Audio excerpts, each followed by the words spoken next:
coisa. Porque tinha dia que eu estava bem dentro de casa e de repente começava a quebrar tudo.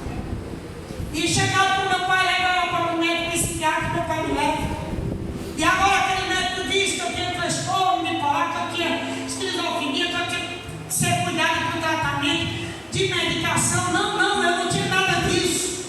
O que eu tinha era demônios, até o dia que Jesus chegou. Porque assim como Jesus chegou em Gadara, Jesus chegou em Belo Jardim. Aleluia! E assim como Jesus chegou em Belo Jardim, Jesus chegou aqui em Marechal também. Ele chega na tua casa, ele chega no teu filho, ele chega porque ele é poderoso para fazer. Glória a Jesus! A minha mãe não conhecia Jesus. E agora, depois desse episódio que o meu pai chegou em casa, viu um tumulto de gente na rua, porque eu havia agredido a minha mãe, e os vizinhos agora fecharam a porta, me amarraram numa grade, numa cama, sabe, tentaram me amarrar com corda, 4, 5 homens, e não consegui. Aí agora tira um colchão, pega aquele estrado da cama e me amarra naquele estrado, porque ali não tinha como eu sair rolando. Quando meu pai chega, disseram para o meu pai: olha, nós amarramos a tua filha, porque quase que aconteceu uma tragédia. Ela bateu na mãe, e o meu pai olha para mim com um olhar de desprezo, desespero, e olha para as pessoas e diz assim: ninguém solte, pode deixar ela aí, porque o limite foi até aqui. Agora nós vamos embora para um sítio, vamos sair da cidade e vamos lá para a chácara. Por quê? Porque lá eu vou botar uma grade no quarto e ela vai ficar ali presa e nós vamos cuidar dela lá dentro. O que meu pai estava fazendo? Ele disse que acontecer alguma coisa pior, ou com ela, ou ela fazer com os outros, ali a gente vai cuidar dela, mas vamos colocar ela lá dentro. Fiquei 3 dias sendo medicada com medicamentos fortes para estar dopada até chumbar na porta do meu quarto na grade. Me colocou naquela grade. Passei cerca de 5 a 6 meses trancada no meu próprio quarto.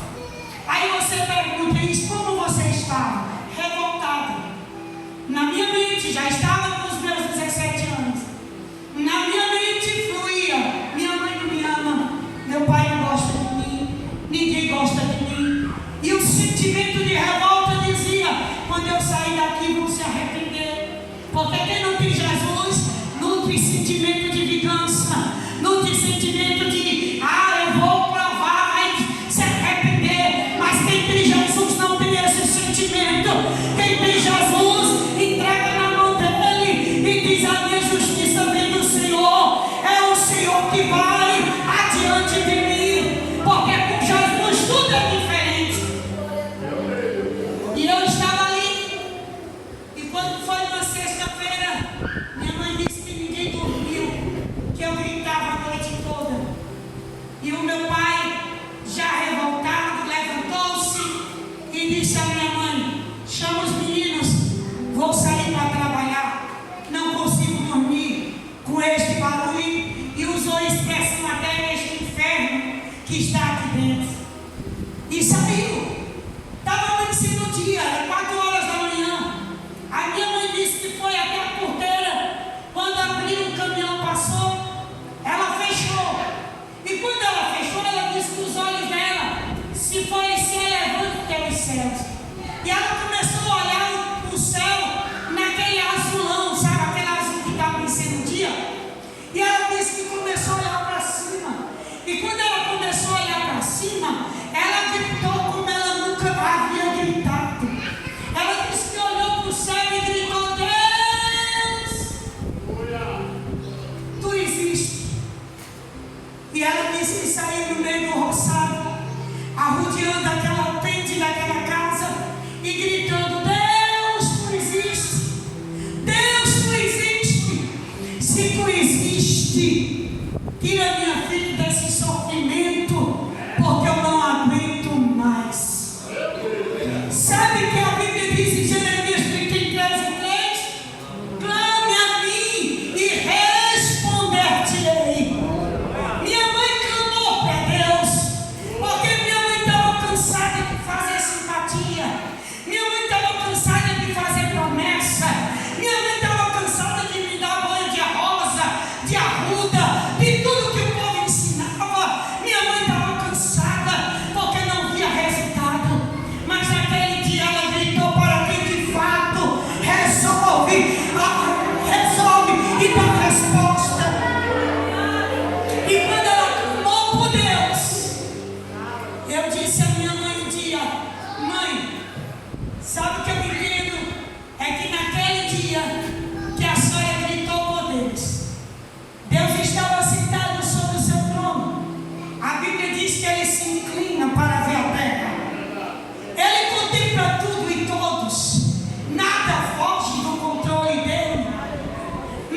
dentro de casa.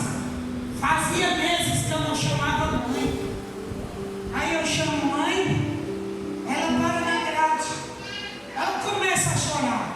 A última vez, eu tinha batido nela. Mas ela disse, quando ouviu eu dizer, mãe, abre a porta, pelo amor de Deus. Ela não pensou duas vezes. Porque independente de quem seja o filho, mãe é mãe. Pode a sociedade dizer o que for. Não é que a mãe está passando a mão na cabeça, não.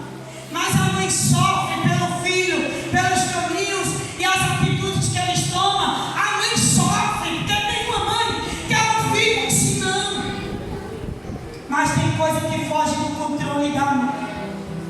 E minha mãe, por não ter o controle, colocou o controle na mão de Deus. E a Bíblia diz: como ouvirão se não há quem pregue? Para eu conhecer Jesus, minha mãe clamou a Deus, mas ela não conhecia Jesus. Aí Deus agora começa a criar caminhos, porque Deus cria caminho no meio da tormenta. Ele não diz a minha, você ouve pela direita, não. Quando ele diz eu vou fazer, não se preocupe, a forma que ele vai trabalhar, mas a palavra dele é fiel para cumprir com a promessa que ele faz. Para eu encontrar Jesus, alguém precisava pregar para mim. Aí Deus agora coloca no coração da minha mãe um desejo para que ir na cidade, arrumar um serviço para eu começar a trabalhar. Por quê? Porque depois que ela viu a grade, ela me deu banho, ela cuidou de mim, eu voltei ao normal dentro de casa. Aí ela diz, ela tem que ocupar a mente. Ela tem que ocupar a mente. Porque minha irmã vive de uma vida normal. Aí chega na cidade e fala com o primo meu. E quando ela chega e fala com o primo, e tinha um fabrico de bolsa de escola que fazia estojo para lápis. Aí ela diz para ele, olha, arruma um cantinho aqui para minha menina, coloca ela aqui para aprender a costurar. Porque eu nessa maquinazinha aqui, ó. Quando for no sábado, eu trago dinheiro, te dou e tu paga ela. Você não precisa nem pagar, eu dou o dinheiro. Você só não disse que foi eu que dei, mas para ela ocupar a mente. Aí o meu primo arruma um lugarzinho, eu começo a trabalhar, começo a aprender a mexer naquela máquina. De repente, entra um crente dentro daquele trabalho. O inimigo, sabendo de quem se tratava, olhou para mim, falou, aqui tu não pode ficar. O irmão entrou e eu ouvi a voz dizer, não gosto dele, não me uno com ele, tu tem que sair daqui porque aqui tu não pode ficar. Olha, a Bíblia diz que as trevas não se unem com a luz. Porque aonde as trevas estão, irmão, a luz chega, ela tem que brilhar. Sabe aquela turminha de gente que um começa a falar uma palavra, uma piada, uma coisa e outra, e de repente o crente chega, aí diz, ó, vamos se calar, fulano chegou.